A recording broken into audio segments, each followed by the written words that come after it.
刚好必多当的，讲天弄就天弄是。冷烈冷，nhỏ nhỏ lệ chẳng nhỏ chỉ mùa có.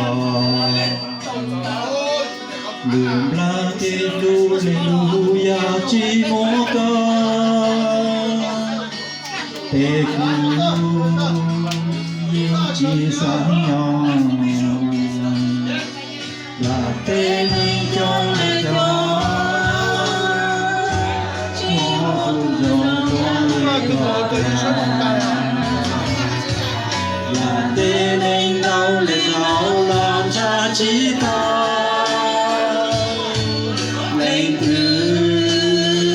yêu chỉ cứu xa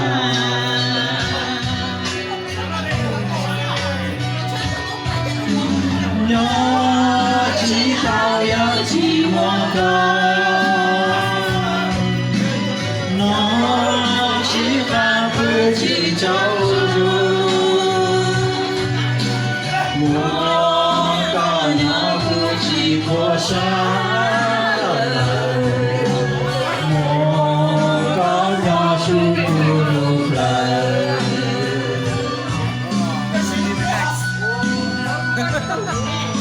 Yeah, no, 2023.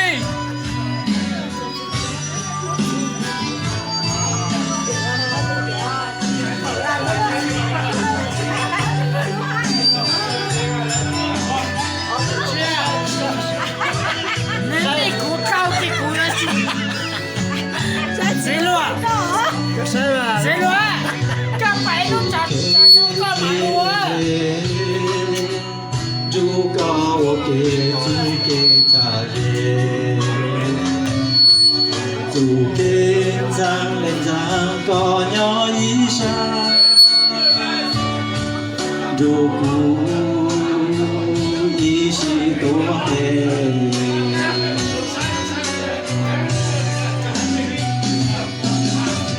Nhỏ chỉ cao ya chỉ mùa có nó chỉ ăn cứ chỉ cháu rồi mùa có nhỏ vui chỉ có xa mùa có nhỏ su cu lù nhỏ chỉ cao ya chỉ mong có nó chỉ ca cứ chỉ cháu rồi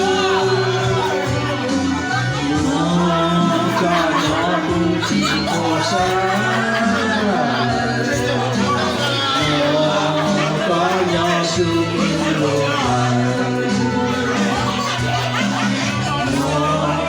có nhỏ cũng chỉ có xa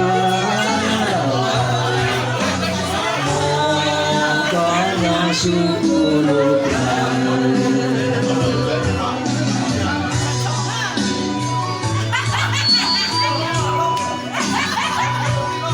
Hãy subscribe cho kênh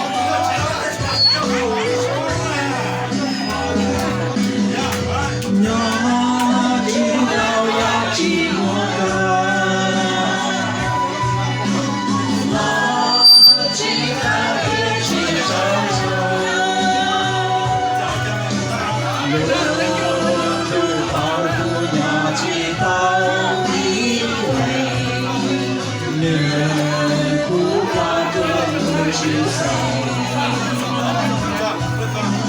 để không bỏ lỡ